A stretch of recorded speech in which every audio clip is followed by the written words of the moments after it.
Right.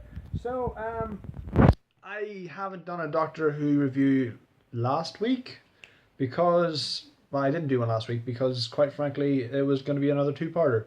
And I'm sick of them teasing us with these two-parters, so I'm going to do one now because the two-parter has finished. That's my story, and I'm going with it. So, speaking of stories, they, these two were the Maisie Williams episodes, and we kind of, the first time we see Maisie Williams in Doctor Who, there's a trailer that they released around Comic Con, and it ends with her taking a mask off and going, "What took you so long, old man?" Really cryptically and mystically, and we thought, "Oh, this is gonna be big." I certainly did. Turns out, it was quite big, but not very big. Okay, first episode. She's out in a Viking village. She's kind of Arya Starkish. She cares for the village. The whole village cares for her. She's there's these robots that are pretending to be the Asgardian gods that the Vikings will worship, and they'll take them up to Valhalla. But really, they're just taking their testosterone, testosterone to get their warrior prowess and make their own soldiers stronger. It doesn't matter. Anyway, the Doctor defeats them. In doing so, somehow Ashilda, Maisie Williams' character, dies after she's put on one of their helmets and confused them. The Doctor uses like a med pack from the Mire, the soldiers, puts it, and she absorbs that into her cells. But in doing so, she's immortal, give or take one or two accidents, whatever that means. It's a quote. I don't know what it means. That's that episode. We see in a final montage she's looking at. We see how sort of time and space pan around her. Days turn into nights, nights turn into years, and so on and so on. You get the gist of it, all right. By the time the camera settles back around on her, she's got this gaze, which is just like a really steely gaze, like she's hardened.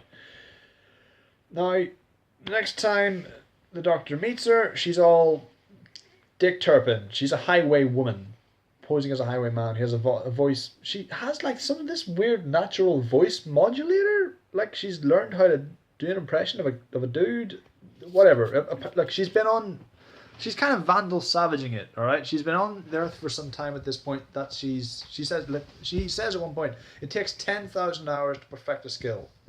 How many hours do you think I've had? So she can do a fair amount of stuff. She can fight, she can ride, she's mastered just about everything she knows. Her immune system can take a beating.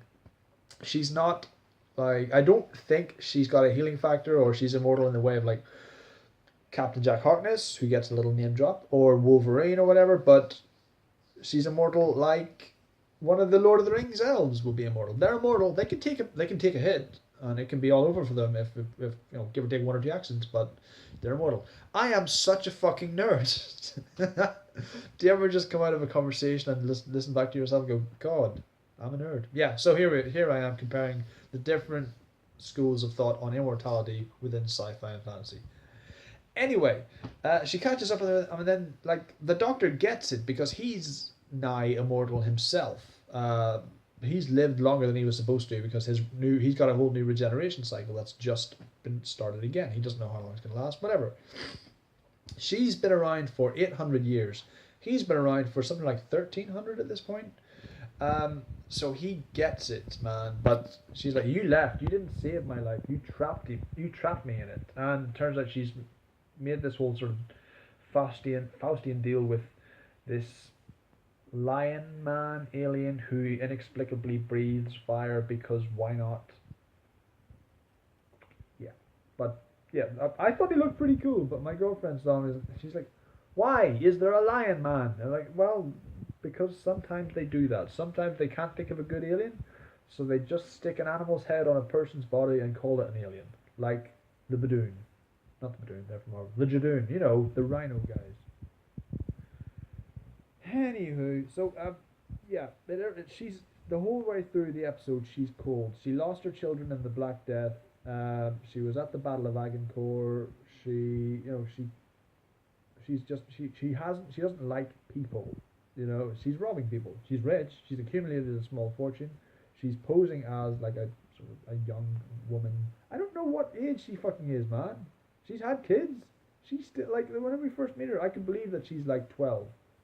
She hasn't changed. She puts on a dress, and suddenly I'm like, is she a teen? 19 maybe? I wouldn't put her at 20. No way. And then again, towards the end of the episode, we see her at Clara's school. Now that was a nice misdirect.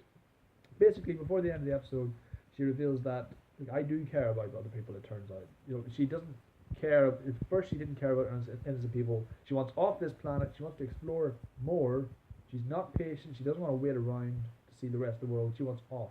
Okay, and then it turns out actually I do care. I do care about innocent people. I do have a heart as it happens. And the doctor's he's over the moon to hear that. He's like, because like just with Davros and other characters, he wonders what his effect has. And we've seen this in previous seasons, where on the Tennant run, the Doctor abhors violence. It's not his thing. He doesn't go for that. But the people that he comes in contact with, through their experiences, they become changed. They become harder. They don't want to be manipulated or bossed about again by an invading alien force. So I can see where they're coming from there, and it's a nice little revisit of that. But it's they have a little chat at the pub. Rufus Hound was in this episode as well. Good to see him knocking about doing stuff. But yeah, they have a little chat in a pub, and they're like, so what are you gonna do? And I really thought for so long I thought this episode was about setting her up to be the next companion, and it's not about that at all. It's just her saying, you can go around and you can have your little adventures and then move on to the next one. I'll stay here to look after the people that you leave behind. So this is now some sort of clandestine immortal guardian, kind of similar to Captain Jack. I would love to see those two meet. Make it happen somehow, BBC. So that's a thing that's happening. And the Doctor's not quite sure where she fits, if she's an enemy or an ally. I think she has humanity's best interests at stake, or at heart rather, but you can't really be sure. We think he may have made himself an adversary, so what are we gonna do about that? I mean, a lot of people were like, it's Susan, it's the Doctor's granddaughter that we haven't seen in like friggin' 60 years. Or it's the Doctor's daughter. I mean, I personally vouch for the Doctor's daughter. It's not. It's a new character. It's a new concept, worthy of Maisie Williams. Will we ever see her again? Probably not. She's Arya Stark. There's no way that she could be a regular character on two of these shows that film at the same time each year. I mean, she could, but damn, man, that would be intense. So like I said, and you do get to see how much the Doctor explains to her why she can't be his companion. It's because their perspectives are too vast.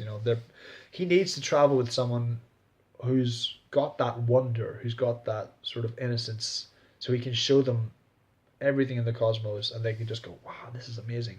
It humanizes him, it keeps him grounded, it keeps him charming, and it also means, and it's also a gift that he gives to people.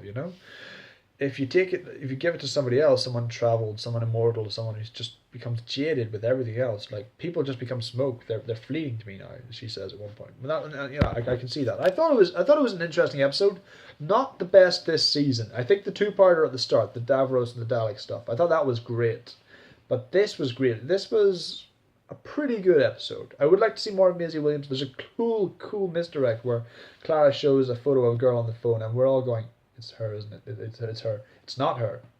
But then the Doctor grabs the phone, zooms in, and he sees her in the background of the photo, looking at the camera, and it's like, she's like, what's wrong? He's like, nothing. Oh, nothing at all. So I like that there's this sort of rogue element at play right now, and we'll see what happens with that.